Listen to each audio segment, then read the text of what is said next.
Hi friends, இந்த வீடியோவில் நம்ம பார்க்க போகிறது ஒரு த்ரெட் பைப்பிங் உள்ள இன்சர்ட் பண்ணி எப்படி நம்ம வைக்கிறது அப்படிங்கிறது தான்.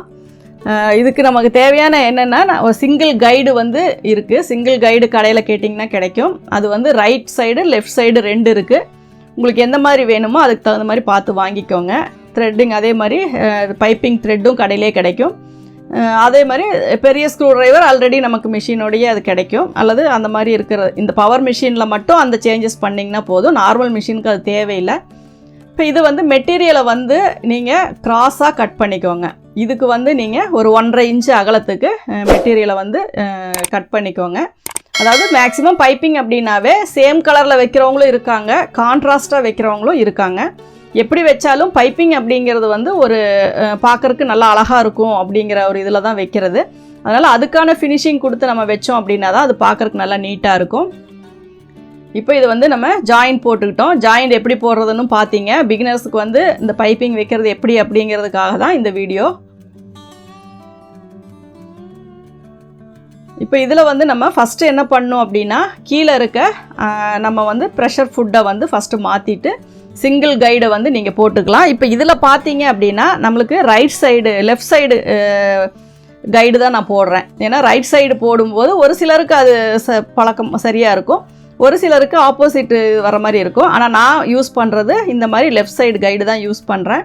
அதுக்கப்புறம் பார்த்தீங்கன்னா சைடில் இருக்க அந்த ஒரு இதில் வந்து இப்போ ஓப்பன் பண்ணிங்க அப்படின்னா உள்ளே வந்து 2 ஸ்க்ரூ தெரியும். அதில் வந்து மெயினாக நல்லா விசிபிளாக இருக்கிறது வந்து ஃபஸ்ட்டில் இருக்க அந்த இதை வந்து நம்ம அதில் வந்து ஸ்க்ரூ ட்ரைவர் வச்சு சும்மா ஒரே ஒரு த்ரெட்டு மட்டும் லூஸ் பண்ணிக்கலாம்.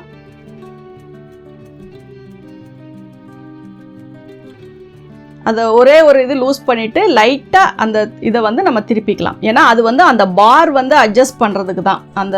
அந்த பாரை வந்து நம்ம அட்ஜஸ்ட் பண்ணும்போது உங்களுக்கு அந்த பைப்பிங் வந்து ஃபினிஷிங்காக கிடைக்கும் அப்படிங்கிறதுக்காக தான். அதுக்கப்புறம் அதை அப்படியே சும்மா ஒரே ஒரு இதை மட்டும் லூஸ் பண்ணிவிட்டு விட்டுருங்க. அதுக்கப்புறம் அதனுடைய சென்டர் போர்ஷனில் நம்ம உள்ள த்ரெட்டை வச்சுட்டு கரெக்டாக அந்த த்ரெட்டை ஒட்டி கொஞ்சம் நீங்கள் மேலே த்ரெட்டை இழுத்து விட்டு கூட வைங்க. ஏன்னா உள்ளேயே இருந்துச்சுன்னா கூட அது எந்த இடத்துலேருந்து உங்களுக்கு ஸ்டார்ட் பண்ணுறதுன்னு தெரியாது. மேல் பக்கம் கொஞ்சம் இழுத்து விட்டு கூட வச்சுக்கோங்க. இப்போ இதை வந்து நல்லா துணியையும் இழுக்கக்கூடாது, த்ரெட்டையும் இழுக்கக்கூடாது. கரெக்டான அந்த லூஸ் கொடுத்து தைச்சிங்க அப்படிங்கும்போது உங்களுக்கு அந்த த்ரெட்டை ஒட்டியே தையல் வரும். இந்த ஒரு பர்பஸுக்காக தான் அந்த த்ரெட்டை வந்து நம்ம கொஞ்சம் லூஸ் பண்ணி வைக்கிறோம். ஏன்னா இதை லூஸ் பண்ணாமல் அப்படியே வச்சிங்கன்னா தையல் வந்து உங்களுக்கு இன்னும் கொஞ்சம் தள்ளி வரும். உள்ள த்ரெட்டு லூஸாக இருக்கும். அது பார்க்குறக்கு நல்லா ஃபினிஷிங்காக இருக்காது. இதுன்னா தொட்டு பார்க்கும்போது ஒரு கம்பி மாதிரி ஒரு ஸ்டிஃபாக ஒரு வந்து அந்த பைப்பிங் வந்து உங்களுக்கு ஃபினிஷிங் வந்து நல்லா கிடைக்கும். இப்போ இதை வந்து நம்ம ஸ்டிச் பண்ணி பைப்பிங் வந்து அதாவது உங்களுக்கு ஆல்ரெடி நம்மக்கிட்ட பழைய வீடியோஸ் எல்லாமே இருக்குது. நெக்கு அளவுக்கு த்ரெட்டை கட் பண்ணிவிட்டு நெக்கு பைப்பிங், ஸ்லீவுக்கு, ஃப்ரண்ட் நெக்கு, இந்த மாதிரியான நிறைய வீடியோஸ் நான் போட்டிருக்கேன். இருந்தாலும் ஒரு சில பிகினர்ஸ்க்கு வந்து அதை சர்ச் பண்ணி பார்க்குறக்கு வந்து கொஞ்சம் தெரியல, கஷ்டமாக இருக்குது. அப்படிங்கிறதுனால தான் நான் மறுபடியும் இந்த வீடியோ போடுறேன். உங்களுக்கு இதில் ஏதாவது டவுட்ஸ் இருந்தால் கூட நீங்கள் பழைய பைப்பிங், அதாவது டபுள் பைப்பிங் எப்படி வைக்கிறது அப்படிங்கிறது கூட நான் வீடியோ போட்டிருப்பேன். அதை கூட நீங்கள் போயிட்டு பார்த்துக்கலாம்.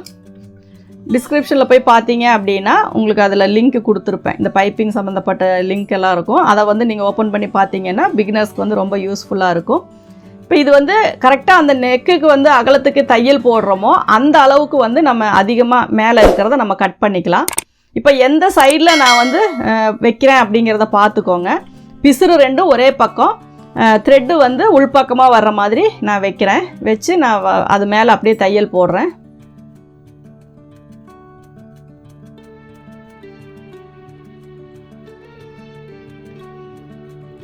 அந்த டிஸ்டன்ஸ் வந்து நீங்கள் ரொம்பவும் ஒட்டி கட் பண்ணிட வேண்டாம், அதே மாதிரி ரொம்ப தள்ளியும் விட்டுற வேண்டாம். கரெக்டாக ஒரு கைடு அளவுக்கு நம்ம கிளாத்து விட்டு கட் பண்ணிங்கன்னா போதும். இப்போ அது ஏற்கனவே போட்டிருக்க அதே தையல் தான். அந்த வளைவெல்லாம் கரெக்டான ஷேப்பில் வச்சு நீங்கள் அதில் அப்படியே தையல் போட்டுக்கலாம். இப்போ இது வந்து மேல் பக்கமாக வைக்கிற பைப்பிங் வந்து உங்களுக்கு தெரியும். அது அந்த லிங்க்கில் போய் பார்த்தீங்கன்னா தெரியும். இது வந்து உள்ளே வந்து இன்சர்ட் பண்ணி வைக்கிற பைப்பிங். அதனால் இந்த பிசுரெல்லாம் நம்மளுக்கு மேல் பக்கம் தெரிய போகிறதில்ல. இப்போ நான் வச்சுருக்கிறது வந்து ஒரு லைனிங் கிளாத்தில் வந்து நெக்கு கட் பண்ணி அதில் வச்சுருக்கேன். இப்போ அதுக்கு மேலே வந்து இதை எப்படி கவர் பண்ணுறது அப்படிங்கிறதுக்கு சேம் இதே மாதிரி ஒரு மெட்டீரியலை மேலே வச்சு நான் உங்களுக்கு ஃபினிஷ் பண்ணி காட்டுறேன்.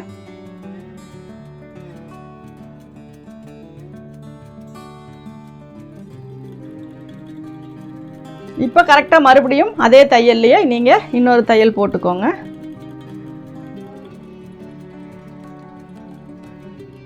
ஒரு இதில் தான் இப்போ லைனிங்கில் வந்து நம்ம ஆல்ரெடி நெக்கு கட் பண்ணுவோம், மெயின் கிளாத்தில் வந்து கட் பண்ண மாட்டோம். அதே மெத்தடு தான் இது. லைனிங்கில் வந்து நான் கட் பண்ணியிருக்கேன். இப்போ நம்ம ஆப்போசிட்டில் வைக்கிறது வந்து நீங்கள் மெயின் கிளாத்துன்னு வச்சுக்கோங்க. இதுக்கப்புறம் நீங்கள் தைச்சதுக்கப்புறம் நீங்கள் வந்து அந்த இதை வந்து உள்ளே கட் பண்ணிக்கலாம். கட் பண்ணிவிட்டு சின்ன சின்ன சிசரில் கட் போட்டுக்கோங்க, நாச்சஸ் போட்டுக்கோங்க.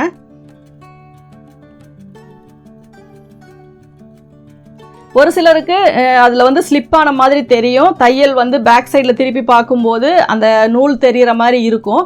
அந்த மாதிரி இருக்கவங்க என்ன பண்ணணுன்னா அதை அப்படியே திருப்பி வச்சு இன்னொரு தையல் போட்டிங்க அப்படின்னா அந்த கேப் இருக்கிற இடம்லாம் உங்களுக்கு சரியாயிரும். ஏன்னா நீங்கள் ஓப்பன் பண்ணி பார்க்கும்போது அந்த பைப்பிங் வந்து துணியை விட்டு தனியாக தெரியக்கூடாது.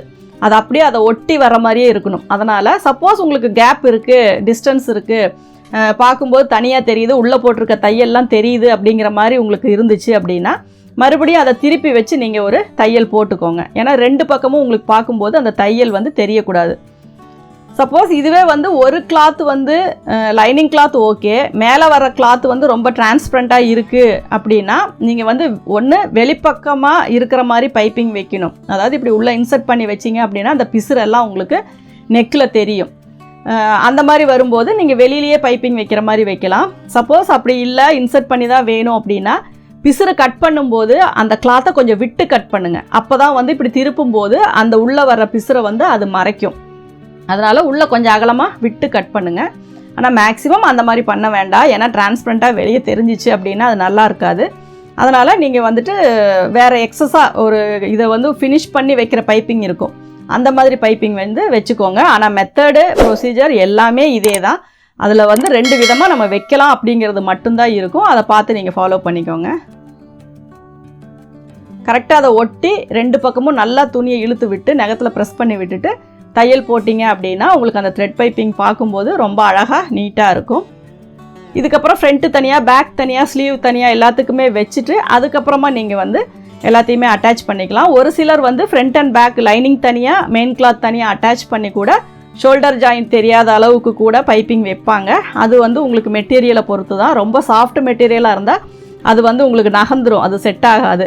அதனால் இந்த மாதிரி வச்சு கூட நீங்கள் ஷோல்டர் ஜாயின் பண்ணிக்கலாம். ஷோல்டர் ஜாயின் பண்ணுற இடத்துல மட்டும் அந்த நூலை கொஞ்சம் இழுத்து கட் பண்ணி விட்டுட்டீங்க அப்படின்னா உங்களுக்கு அந்த ஃபினிஷிங் வந்து நீட்டாக இருக்கும். அதாவது முன்ன பின்ன வராமல் ஈவனாக இருக்கும். இந்த வீடியோ உங்களுக்கு பிடிச்சிருக்குன்னு நினைக்கிறேன். பிடிச்சிருந்தா லைக் பண்ணுங்கள், ஷேர் பண்ணுங்கள். Thank you viewers. யூடியூப் சேனலுக்குள்ளே போயிட்டு ட்ரினிட்டி ஸ்டுடியோ ஈரோடு அப்படின்னு நீங்கள் டைப் பண்ணிங்க அப்படின்னா இந்த மாதிரி உங்களுக்கு ஒரு இது வரும். அதில் சப்ஸ்கிரைப் பட்டன், அந்த பெல் சிம்பிளை ப்ரெஸ் பண்ணிங்க அப்படின்னா மேலே ஒரு பெல் பட்டன் வரும். அதில் ஆல் அப்படிங்கிறத நீங்கள் கொடுத்துக்கோங்க. அதுக்கப்புறம் ஹோம் அப்படிங்கிறத நீங்கள் டச் பண்ணிங்க அப்படின்னா உங்களுக்கு வந்து டோட்டலாக ஓவரால் என்ன இருக்குது அப்படிங்கிறது வந்துடும். அதுக்கப்புறம் வீடியோஸ் அப்படின்னா அப்டேட், அப்பப்போ என்ன வருதோ அந்த ஆர்டர் படி உங்களுக்கு கிடைக்கும். அடுத்து பிளேலிஸ்ட்டுக்குள்ளே போனீங்க அப்படின்னா செப்பரேட்டாக ஒவ்வொன்று தையல் குறிப்பு, தையல் பயிற்சி வகுப்பு, ப்ளவுஸ் பற்றி தெரிஞ்சுக்க, பொதுவான விஷயங்கள், சுடிதார் பற்றி தெரிஞ்சுக்கிறது, இந்த மாதிரி எல்லாமே தனித்தனியாக பிரித்து உள்ள நிறைய வீடியோஸ் இருக்கும். அதில் மேலே நம்பர் வந்திருக்க மாதிரி உள்ள அத்தனை வீடியோஸுமே உங்களுக்கு இருக்கும். நெக் மாடல், பிகினர்ஸுக்கு, டிசைனர் ப்ளவுஸு, அந்த ப்ளவுஸ் கலெக்ஷன், இந்த மாதிரி எல்லாமே வந்து உங்களுக்கு இருக்கும். கம்யூனிட்டி அப்படிங்கிற அந்த இதில் போய் பார்த்தீங்க அப்படின்னா நாங்கள் ஓவரால் பொதுவாக உங்களுக்கு சொல்ல நினைக்கிற விஷயங்களை நாங்கள் சொல்லும்போது அதில் உங்களுக்கு அந்த இதெல்லாமே வந்து உங்களுக்கு அந்த கம்யூனிட்டி அப்படிங்கிற அந்த இதில் வந்து உங்களுக்கு இருக்கும். அதுக்கப்புறம் அதுலேயே ட்ரினிட்டி ப்ளவுஸ் அப்படின்னு யூடியூப்பில் சர்ச் பண்ணீங்க அப்படின்னா இதே பேஜ் ஓப்பன் ஆகும். அதில் பார்த்தீங்கன்னா ப்ளவுஸ் சம்மந்தப்பட்ட எல்லா விஷயங்கள் உங்களுக்கு வந்து என்னென்ன டவுட் கிடைக்குதோ அது எல்லாமே. அதே மாதிரி ட்ரினிட்டி ஷோல்டர் அப்படின்னு போட்டிங்க, ஆர்ம் ஹோல் அப்படின்னு போட்டிங்க அப்படின்னா உங்களுக்கு ஷோல்டர் சம்மந்தப்பட்ட டவுட்ஸு, அதே மாதிரி ஆர்ம் ஹோல் சம்மந்தப்பட்டது என்ன நீங்கள் அந்த இடத்துல டைப் பண்ணுறீங்களோ அதுக்கு ஓரியன்டாக இருக்கிற எல்லா வீடியோஸுமே உங்களுக்கு வந்து அதில் என்னென்ன இருக்குது அப்படிங்கிறத செப்பரேட்டாக அதுலேயே உங்களுக்கு பிரித்து கொடுத்துருவாங்க. அப்போ உங்களுக்கு பார்த்துக்கிறதுக்கு ரொம்ப யூஸ்ஃபுல்லாக இருக்கும். எந்த வீடியோ பார்க்கணுமோ அதை வந்து நீங்கள் பார்த்துக்கலாம். ஷோல்டர் அப்படி தான், ஆர்ம் ஹோலுக்கும் அப்படி தான். உங்களுக்கு என்ன நீங்கள் அந்த இடத்துல போடுறீங்களோ அது உங்களுக்கு முன்னாடி பேஜில் வந்துடும். அந்த நம்மளுடைய சேனல் அப்படிங்கிறது ட்ரினிட்டி, அதுக்கு பக்கத்தில் என்ன டவுட்ஸோ அதை நீங்கள் ஓப்பன் பண்ணிக்கலாம். அதுக்கப்புறம் பார்த்தீங்க அப்படின்னா உங்களுக்கு சுடிதார் அப்படின்னு போட்டிங்க அப்படின்னா சுடிதார் சம்மந்தப்பட்டது எல்லாமே அதில் வந்துடும். அளவு எடுக்கிறதுல இருந்து அதில் என்னென்ன வருமோ அது எல்லாமே. மெஷர்மெண்ட்ஸ் அப்படிங்கும்போது மெஷர்மெண்ட்ஸ் எடுத்து எதெல்லாம் நம்ம வந்து தைச்சிருக்கோம், எப்படி மெஷர்மெண்ட் எடுக்கணும், அந்த மாதிரியான அதுக்கு ஓரியன்டான எல்லா விஷயங்களுமே வந்துட்டு அதனுடைய வீடியோஸை வந்து அது செப்பரேட்டாக என்ன சைஸ் ப்ளவுஸு என்ன இது அப்படிங்கிறது எல்லாமே வந்துடும். அதுக்கப்புறம் வீடியோ நீங்கள் ஓப்பன் பண்ணும்போது அந்த பேஜ் வந்து உங்களுக்கு கிளியராக தெரியல, மயமயன்னு ஒரு மாதிரி இதாக இருக்குது அப்படின்னா கொஞ்சம் ஜூம் பண்ணிக்கோங்க, விரல் வச்சு கொஞ்சம் ஜூம் பண்ணிக்கோங்க.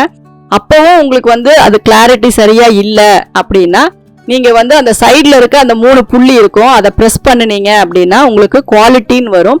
அந்த குவாலிட்டியை வந்து இன்க்ரீஸ் பண்ணிக்கிட்டீங்க அப்படின்னா உங்களுக்கு உள்ள வர அந்த ஃபிகர் எல்லாமே வந்து உங்களுக்கு நல்லா பிரைட்டாக நல்லா தெரியும்.